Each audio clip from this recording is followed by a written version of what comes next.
Uh-oh. Looks like Cupid left the Monster High radio station unattended while she's away on assignment in that fairy tale land.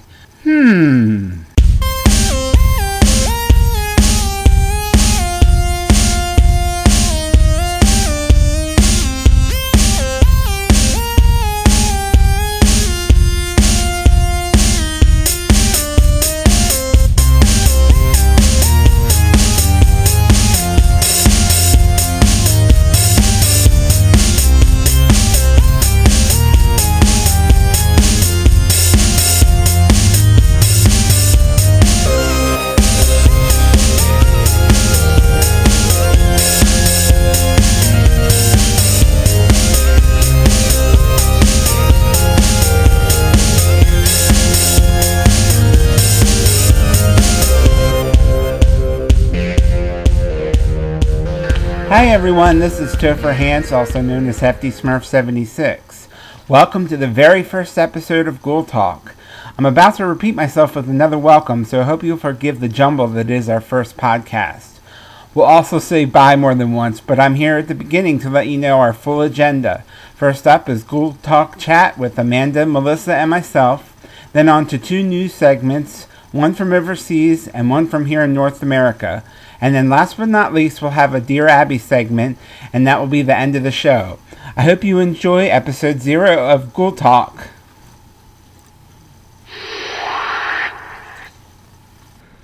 Hi everybody, welcome to the first episode of Ghoul Talk. It's either going to be number 0 or number 1. I have a feeling it's going to be number 0 because we're testing everything out. I'm Topher Hance. With me is Amanda and Melissa. And we'll tell you a little bit more about ourselves. On the boards, I am known as Hefty Smurf 76. Got into Monster High back when it first started. Been on the pony board since I've been collecting ponies for probably 5 or 6 years. And switched over to Monster High recently when they started their own board. And I'm going to create a little drinking game for the adult listeners of the podcast. If you count how many times I say you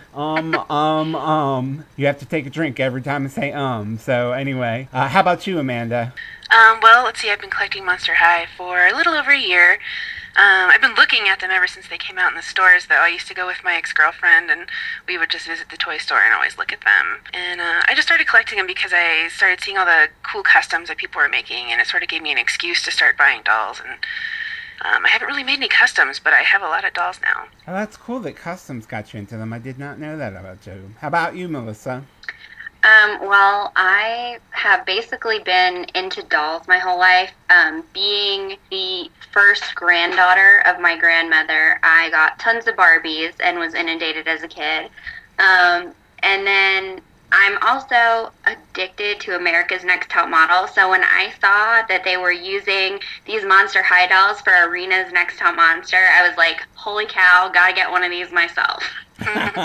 Nice job on using cow instead of a different word. Well, I'm from the South, so I try to be a lady. Yes, we are trying to keep this PG-13 at least rated so that we can have the whole family listening and not just adult collectors. Okay, so actually that leads me into what the podcast is going to be about. What we're going to do is doll reviews, talk about the latest news, of course, when SDCC and the New York conventions come around. We'll be talking about what was shown there and how excited we are about the different new characters that are coming out and everything else. Besides doll reviews, we'll have a custom corner probably every once in a while. But we're also going to rely on the listeners, and we want to hear from you guys what you would like to hear out of the podcast besides reviews. And one of the review things we're going to do, and we're doing it today, is it's going to be an in-depth review of Frankie Stein. So we'll do in-depth review of characters as well. So I'll lead on to Amanda, who knows the next thing that is going to be part of the podcast. Well, like Topher just said, as part of the podcast, we're going to be reviewing and discussing Monster High dolls and also clothes and accessories and stuff. And you guys, listeners, can email us at mhghoultalk@gmail.com. And you can let us know what kind of stuff you'd want us to review or talk about in the future. But for now, like already said, we're going to be talking about Frankie Stein. She's arguably the first character in the Monster High world, and she was one of the first dolls to be released back in 2010. And she was the first one that caught my eye, I know, and the first one I've coveted, and I still don't actually have her. You don't have the no, signature? I don't. Well, not her signature version, anyway. You just started. Well, you have a chance now because they just released re-released the 3. So do you think you're going to be able to get them, or? Well, I haven't actually seen any of them here. Are they out in the States now? They are.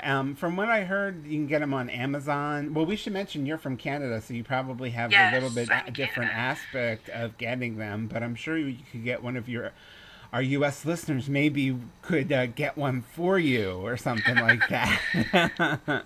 Well, or you could try my method of getting my signature Frankie Stein was actually my fiance and I were at a flea market, and I saw one for $1. She was missing her left hand and forearm, which is appropriate because Frankie's hand and forearm fall off all the time in the webisodes. Isn't that the truth? Yeah, she has some kind of stringy hair, and she has a little stain on her nose, but she's still adorable as can be, and actually had all of her accessories, even her earrings, which I was shocked by. Wow, her earrings, that was really lucky. That's cool. I found one signature doll at the thrift store, but it's really hit or miss.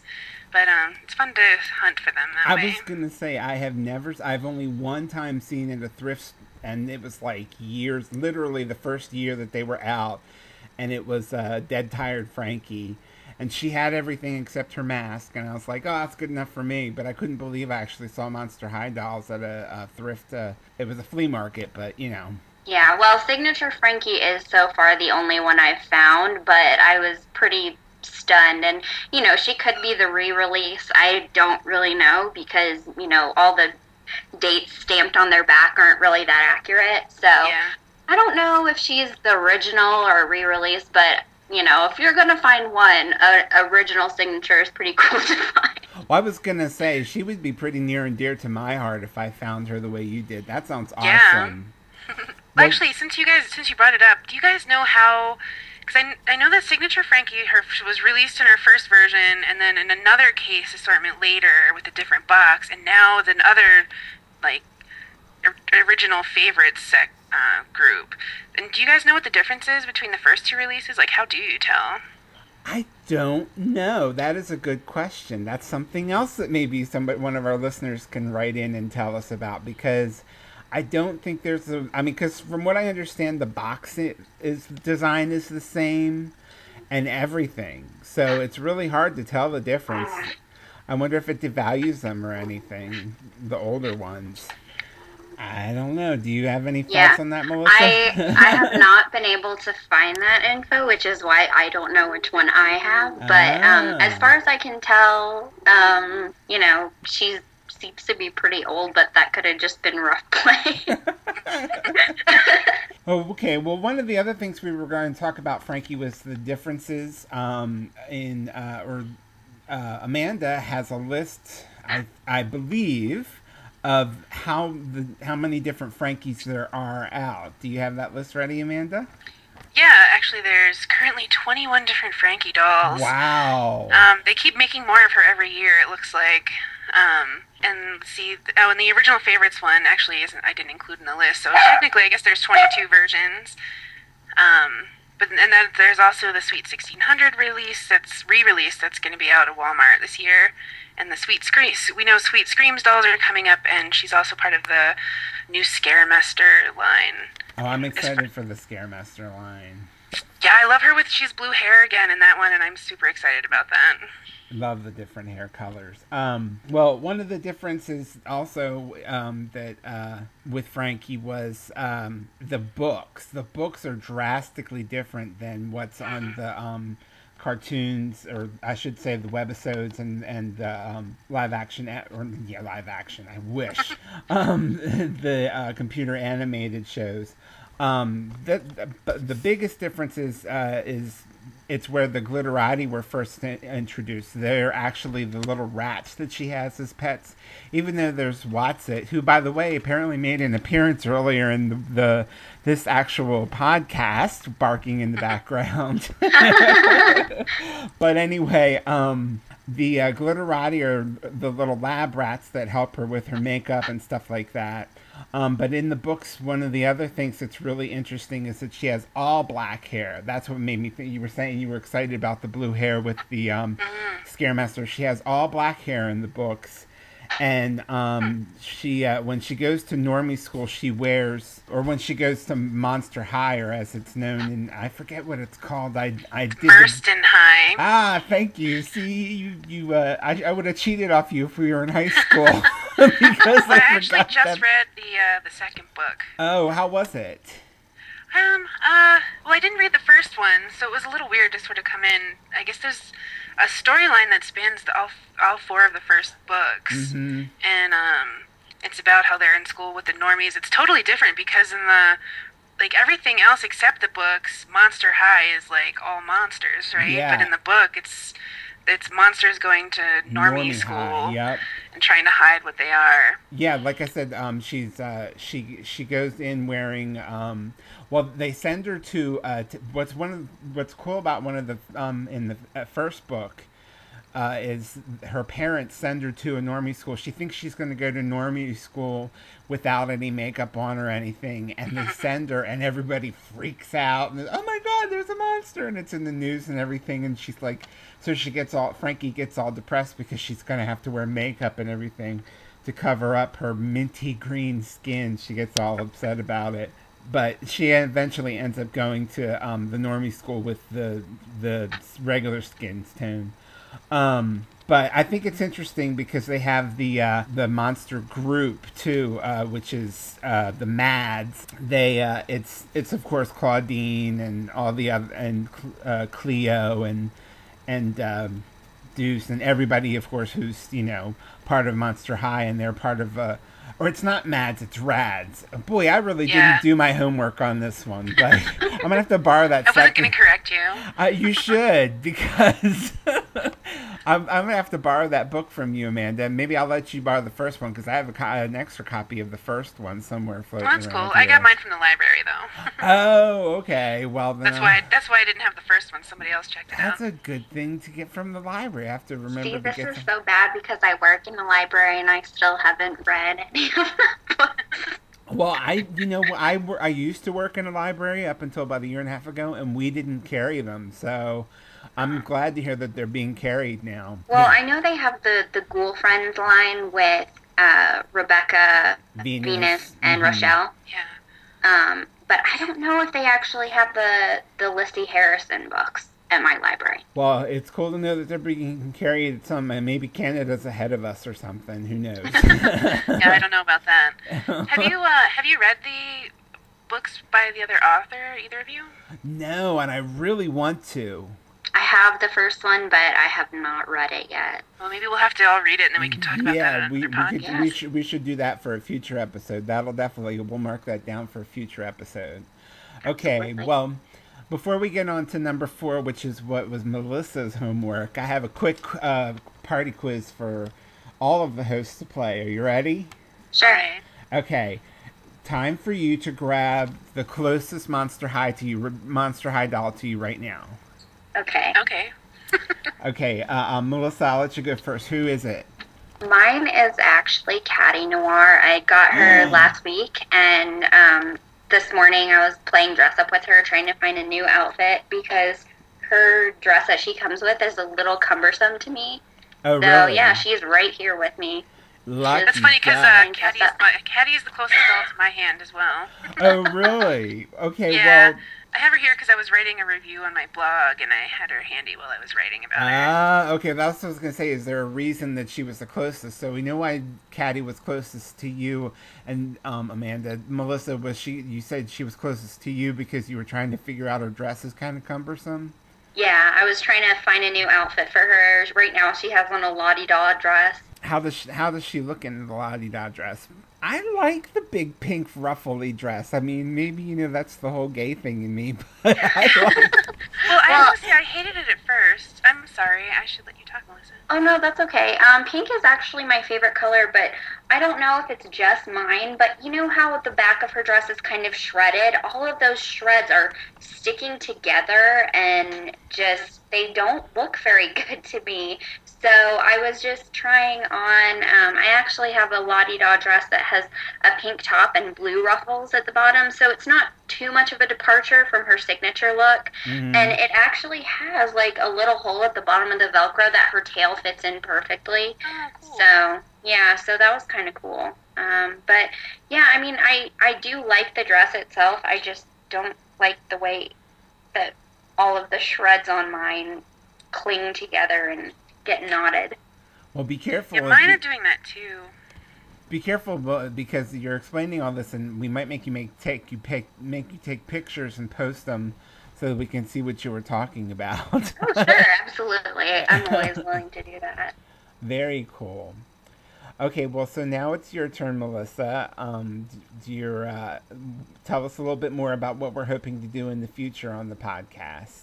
Well, I think probably one of our biggest goals would be possibly to talk to, someone who writes for the for the webisodes or the creators of the dolls, and really anything that the listeners want to hear. They might have some idea that the three of us haven't thought of, like maybe they want to do a monthly contest to see who can, submit the coolest picture of our, doll that we're talking about. Who knows? But we definitely, want input from the listeners. And my personal goal is that more than 2 people listen and like it. Yeah. Well, that's bigger than my personal goal. I was hoping for just 1. Well, one of the other things that we possibly will be doing, and even though there's not too many, it's not like there's 30 different doll lines, but we want to talk about Bradzilla's down the line and stuff like that too, because I think those are an important part of it. Mainly because they sort of branch off of Monster High, because this boom in the wild and new, non-Barbie-like dolls is because of Monster High. So we definitely want to talk about the see, I told you.